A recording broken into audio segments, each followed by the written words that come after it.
हाय दोस्तों, मैं हूँ इशमीत और आप देख रहे हो वेब स्क्रीन टीवी। आज मैं बात करूंगा रिसेंटली अमेजॉन प्राइम पे एक मूवी रिलीज हुई है जिसका नाम है द टुमारो वार। ये मूवी एक्चुअली टाइम ट्रेवल पे बेस्ड है, इसलिए ये मूवी मेरी भी फेवरेट है। तो चलो फिर बिना टाइम वेस्ट किए वीडियो को स्टार्ट करते हैं। Won't you take me home? Give me reason why. देखो, ये तो हम जानते हैं कि मूवी में क्रिस पैट है, तो मोस्ट प्रोबेबली ये मूवी में एक्शन तो भरपूर होगा। और इस मूवी में भी देखा हमने कि ऐसे ऐसे माइंड ब्लोइंग सीन्स है ना कि मतलब एक्शन तो भाई मैं 10 आउट ऑफ 10 दूंगा, क्योंकि भाई बहुत ही ज्यादा खतरनाक एक्शन सीन्स है। भाई लोग, अगर आप मूवी के एलियन को देखोगे ना तो वहीं आपकी फट जाएगी। मूवी में एक्चुअली दिखाया है कि क्रिस पैट जो है, जिसका एक्चुअल नाम है डैन फॉरेस्टर, और उसके साथ और भी सिटीजन्स, उन सब लोगों को back and fourth 30 years future में टाइम ट्रेवल करके एलियंस को मारने के लिए रिक्रूट किया है, क्योंकि फ्यूचर में एलियंस को मारते मारते आबादी ही खत्म हो गई है। तो अब उनको एलियन से लड़ने के लिए सोल्जर्स चाहिए, और फ्यूचर में आबादी सिर्फ घट के 5 लाख ही रह गई है, जिस वजह से फ्यूचर वाले टाइम ट्रेवल एक्सपेरिमेंट करके पीछे आए हैं लोगों से हेल्प मांगने, ताकि उन्हीं लोगों का फ्यूचर सिक्योर हो सके। यही इस फिल्म का मेन पॉइंट है। तो चलिए सीधा सीधा बात करते हैं मूवी की। तो स्टार्टिंग में हम देखते हैं कि डैन जो है एक इंटरव्यू दे रहा होता है, जिसमें अपनी पास्ट लाइफ बता रहा होता है कि वो ऑलरेडी आर्मी में काम कर चुका है। फिलहाल वो कैलिफोर्निया में स्कूल में बायोलॉजी टीचर है। फिर बाद में हम देखते हैं कि वो इंटरव्यू में फेल हो चुका है और उदास होकर अपनी बेटी के साथ बैठता है। उसकी बेटी का नाम है म्यूरी फॉरेस्टर। एक्चुअली डैन एक फैमिली मैन था जो अपनी वाइफ और बेटी के साथ रहता था कैलिफोर्निया में। फिर क्या होता है कि फुटबॉल मैच देखते देखते अचानक से बीच में से सोल्जर्स वहाँ पे टपक पड़ते हैं, और वो लोग बताते हैं कि फ्यूचर में एक प्रॉब्लम हो चुकी है एलियन अटैक के वजह से, और अब उन लोगों के पास सोल्जर्स नहीं बचे हैं उन एलियन से लड़ने के लिए। फ्यूचर में 2051 में आबादी घट के 5 लाख हो चुकी है, इसलिए वो लोग टाइम ट्रेवल करके 30 साल पीछे आए हैं और अपने फादर और ग्रैंड पेरेंट्स से वो मदद मांग रहे हैं ताकि वे फ्यूचर में उनकी हेल्प करें। उसके बाद 11 महीने तक यही प्रोसेस चलता है, जिसमें काफ़ी सारे लोगों को रिक्रूट करके फ्यूचर में भेज रहे होते हैं उन एलियन से लड़ने के लिए, लेकिन फिर भी उन लोग सक्सेसफुल नहीं हो पाते हैं उन एलियंस को मारने के लिए।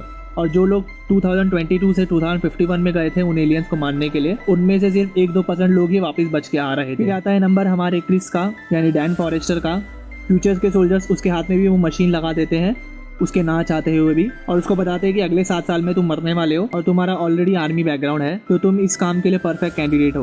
फ्यूचर्स के सोल्जर ने डैन के हाथ में जो मशीन लगाई होती है जिससे वो फ्यूचर में रह सकता था, उस मशीन को निकालने के लिए डैन अपने डैड के पास जाता है। एक्चुअली ये दिखाया है कि डैन अपने डैड से बहुत नाराज होता है, और अपने डैड को वो एक्चुअली हेट करता था, क्योंकि बचपन में उसके डैड ने उसे ऐसे ही अनाथों की तरह छोड़ दिया था, उसे और उसकी मदर को। इस वजह से वो उनका मुंह नहीं देखना चाहता था। बट अभी उसको उस मशीन निकालनी है तो वो अपने डैड से हेल्प लेने जाता है, लेकिन वहाँ भी उसका कुछ काम नहीं बनता, क्योंकि उसके डैड उसको उसके बचपन की यादें याद दिला देते हैं, और वो अपने डैड से एक झगड़ के गुस्से में वहाँ से निकल जाता है। फिर उसके पास और कोई रास्ता नहीं बचता है फ्यूचर में जाने के अलावा। तो जब वो फ्यूचर में टाइम ट्रेवल करके 30 साल आगे जा रहा होता है, तो वहाँ हम ये देखते हैं कि मशीन खराब हो चुकी है, और उसके बाद डायरेक्टली देखते हैं कि काफ़ी लोग ऊपर से नीचे गिर रहे हैं, जिसमें कि काफ़ी लोग प्रोसेस में बहुत लोग बिल्डिंग पे भी लैंड नहीं हो पाते, सीधा गिर के ज़मीन पे वो लोग मर जाते हैं, और जो लोग बच जाते हैं वो बिल्डिंग के ऊपर लैंड कर चुके होते हैं। फिर हम देखते हैं कि डैन वहाँ पे पहुँचने के बाद जो भी लोग पास्ट से फ्यूचर में भेजे गए हैं उनको लीड करता है, और उसी जगह पे एलियन भी पहुँच जाते हैं। वो एलियन दिखने में बहुत ज़्यादा खतरनाक थे, और यही टाइम था कि सबसे पहली बार इस मूवी में एलियन को इंट्रोड्यूस किया था, लेकिन स्टार्टिंग से एक भी बार एलियन का चेहरा नहीं दिखाया था। तो उन एलियन से लड़ने के बाद डैन जो है काफ़ी लोगों को बचा लेता है, और कुछ लोग वहीं उन एलियन से लड़ते लड़ते मर जाते हैं। फिर वो मिलता है कॉलोनियल फॉरेस्टर से, जिससे बात करते करते उसको पता चलता है कि वो एक्चुअली उसकी ही बेटी है, म्यूरी फॉरेस्टर। वहाँ उसकी बेटी उसे बताती है कि मेरे टाइमलाइन में एक्चुअली तुम मर चुके थे, और एलियन से लड़ने के लिए मैंने तुम्हें इसलिए बुलाया क्योंकि उसके पीछे एक मकसद था, और वो मकसद के बारे में मैं तुम्हें सही वक्त आने पर बताऊंगी। डैन की डॉटर उसको बताती है कि उसने एक टॉक्सिन क्रिएट किया है जो कि उन एलियंस को ख़त्म कर सकता है, लेकिन उसको एक प्रॉब्लम आ रही है, क्योंकि वो जो एलियंस है उन सब की एक क्वीन है जो कि बहुत पावरफुल है, और उसको जो प्रोटेक्ट कर रहे हैं वो सब मेल है। तो जो मेल है वो ही उस टॉक्सिन से मर रहे हैं, लेकिन क्वीन को मारने में बहुत प्रॉब्लम हो रही है, और वो क्वीन को मारने के लिए हमें उसका ब्लड चाहिए होगा, जिस वजह से हम लोग एक पोटेंट टॉक्सिन बना सके उस क्वीन को मारने के लिए। तो फिर उन लोग सब जाते हैं उस गुफा के अंदर जहाँ वो क्वीन थी, और बहुत ज़्यादा ही एक्शन और लड़ाई होने के बाद सक्सेसफुली इस क्वीन को पकड़ने में कामयाब हो जाते हैं। उसको लेबोरेटरी में रखे म्यूरी उसका ब्लड निकालती है और टॉक्सिन को टेस्ट करने लग जाती है, और टेस्ट खत्म होने के बाद जब उसको 100% सक्सेसफुल टॉक्सिन मिलता है तो वो उसे डैन को देती है, और उसे बोलती है कि कुछ ही वक्त में हम सब यहाँ पे फ्यूचर में सब खत्म हो जाएंगे, लेकिन तुम्हारे पास बहुत सारा वक्त है, और इसी मकसद से मैंने तुम्हें यहाँ पे बुलाया है ताकि तुम ये टॉक्सिन 30 साल पीछे लेके जाओ और इसे मास प्रोड्यूस करके वापस हमारे पास ले आओ। और उसको ये भी बताती है कि ये जो एलियंस है ये अचानक से रशिया के माउंटेन से निकले और मैं 3 महीने में अपनी आबादी बढ़ा के पूरी दुनिया को ख़त्म कर दिया।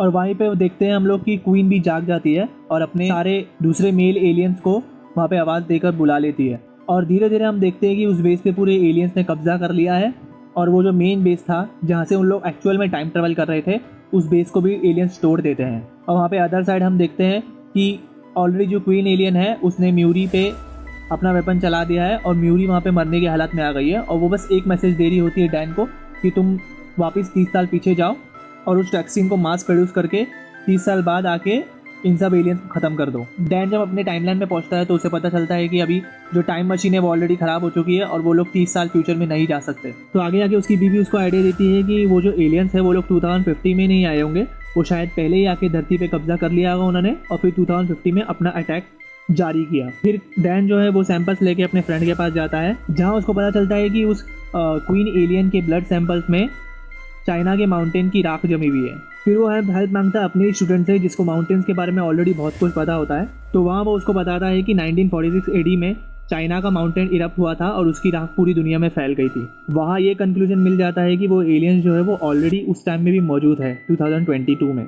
फिर डैन जो है रशिया जाने में अपने डैड से मदद मांगता है क्योंकि इसके डैड ऑलरेडी प्लेन रिपेयर करते थे और उनके पास एक प्राइवेट प्लेन भी था। उस जगह पे पहुंचने के बाद वो लोग एक क्रैश साइट में पहुंचते हैं जिसके अंदर उनको एलियंस मिलते हैं और एलियंस के अंदर वो लोग सक्सेसफुली टॉक्सिन्स डाल देते हैं। लेकिन वो करते करते अचानक से कुछ एलियंस जो है वो वहाँ से भाग जाते हैं और उन लोग वहाँ पे ये कंक्लूजन में पहुँचते हैं कि वो एलियंस जो है ऑलरेडी 1000 साल पहले से यहाँ पे आए थे और वो लोग गलती से यहाँ पे क्रैश हो गए थे।